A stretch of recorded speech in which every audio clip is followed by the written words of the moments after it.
Hey everyone, Pastor Brandon here with Calvary Chapel Hemet, bringing you today's Heart to Home daily devotional. And let me start by telling you about something that happened to me a while back. It was pretty late at night, and out of nowhere, the electricity went out.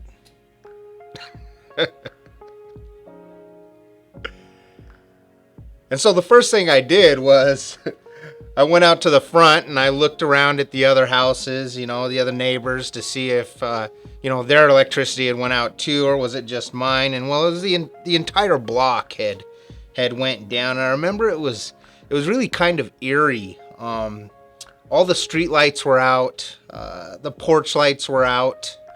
And I remember it was kind of a cloudy night out, and so the stars weren't shining. There was no moonlight, and so it was just really dark. And in my house, it was so dark that you couldn't even see your own hand in front of your face. It was just pitch black. And so I got a candle, and I lit it, and I sat it down on the coffee table there. And that little candle, well, it shined bright in that darkness. And I remember thinking about how no matter how dark it is, no matter how black the darkness gets, or how much darkness there is around, it couldn't keep that little tiny light from shining and lighting up the area around it. And when you really think about it, that's pretty neat. That even the smallest, tiniest little light can overtake the darkness that surrounds it. The darkness can never consume the light ever. That smallest bit of light makes the darkness flee, and it exposes what the darkness has overtaken. The Bible has a lot to say about light and darkness.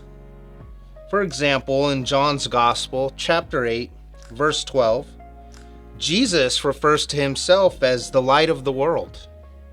Let me read it to you.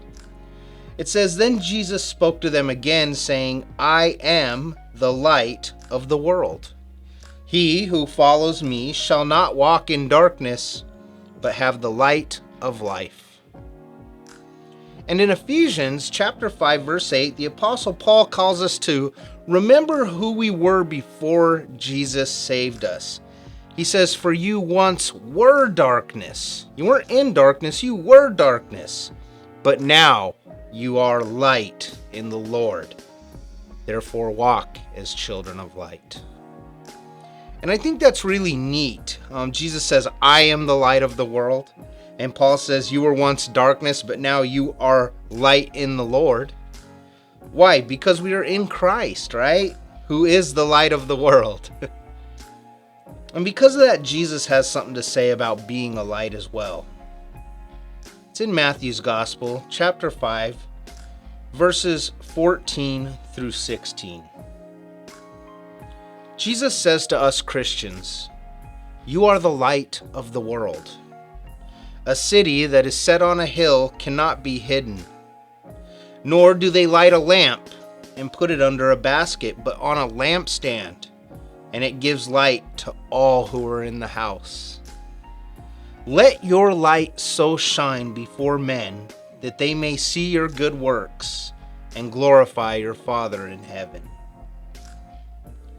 When the power went out, it was so comforting to have that little candle burning in the middle of the living room in the midst of all that darkness, because it gave its light despite the darkness that was surrounding us. And that's what we are in this dark world, guys. Because we are light, we are called to walk as children of light. And something neat is once I saw how much light that one little candle lit up that darkness, well, I decided to light another candle, and another candle, and another candle.